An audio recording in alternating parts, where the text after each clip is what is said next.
చూడని ఇంత హాయిని మరిచిపోదు మనసు.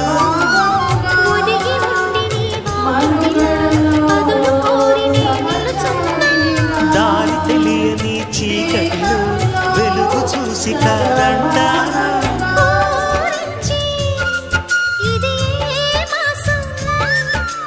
ప్రేమించే ప్రతి గుండెను అందెల సందడి చేసే హేమంతం ఇది, మన సొంతం అయినది.